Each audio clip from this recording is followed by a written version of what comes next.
Son, we need to have a chat about internet safety. I slowly crumpled down onto the floor next to him. His laptop was open and he was playing Minecraft on a public server. His eyes were locked into the action.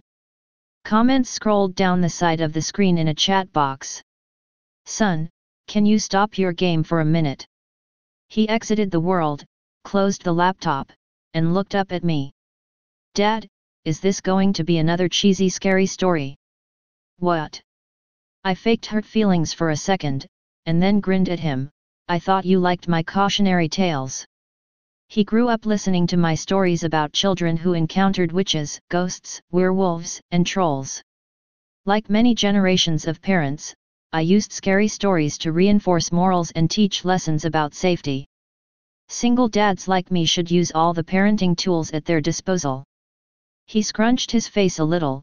They were fine when I was 6. But now that I'm getting older, they don't scare me anymore. They seem kind of silly. If you are going to tell a story about the internet, can you make it really, really scary? I squinted at him incredulously. He folded his arms. Dad, I'm 10 and I can handle it. Okay. I'll try. I began. Once upon a time, there was a boy named Colby. His expression indicated that he wasn't impressed with the terror of the introduction. He sighed deeply and settled in for one of Dad's cheesy stories. I continued. Colby went online and joined several children's websites. After a while, he started talking to other kids in-game and on the message boards. He made friends with another 10-year-old boy named Helper23. They liked the same video games and shows. They laughed at each other's jokes. They explored new games together. After several months of friendship, Colby gave Helper23 6 diamonds in a game they were playing.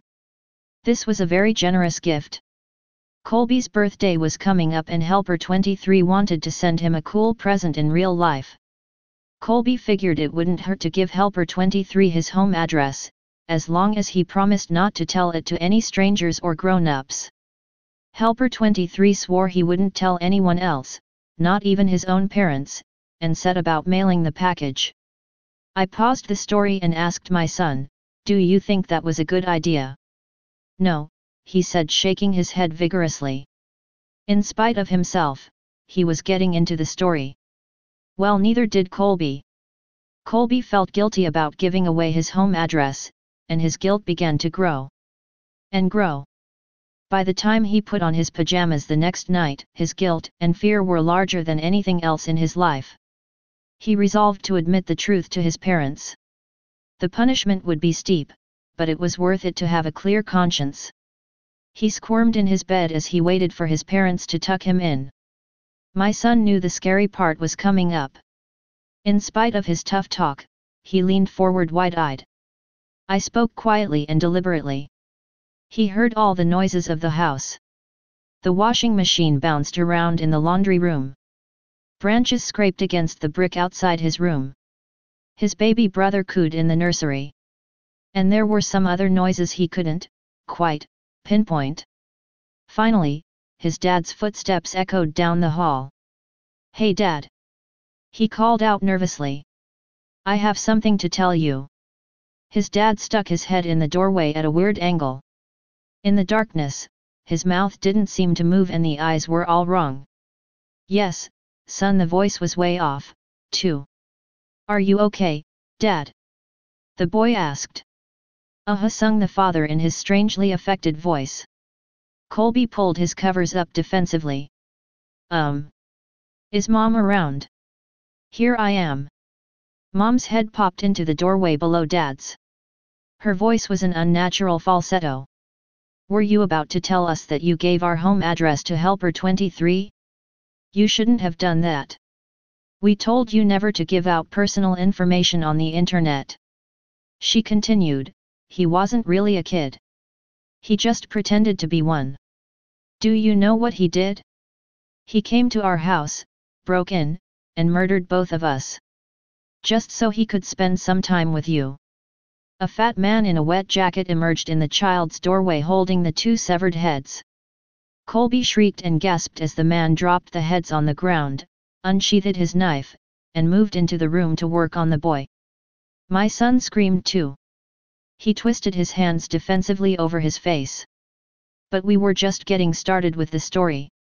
After several hours, the boy was almost dead and his screams had become whimpers. The killer noticed the wailing of a baby in another room and removed his knife from Colby. This was a special treat. He had never murdered a baby before and was excited about the prospect. Helper 23 left Colby to die and followed the cries through the house like a homing beacon. In the nursery, he walked to the crib, picked the baby up, and held it in his arms. He moved towards the changing table to get a better look. But as he held the baby, the crying died down. The baby looked up and smiled. Helper 23 had never held a baby, but he gently bounced it in his arms like a pro.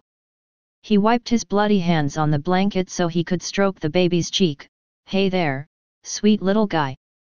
The beautiful rage of sadism melted into something warmer and softer. He walked out of the nursery, took the baby home, named him William, and raised him as his very own. After I finished the story, my son was visibly shaken. Between ragged staccato breaths, he stammered, "But Dad, my name's William." I gave him a classic dad wink and tousled his hair. "Of course it is, son." William ran up the stairs to his bedroom in a fury of sobs. But deep down, I think he liked the story. And this, my friends, is how you talk to your kids about the internet.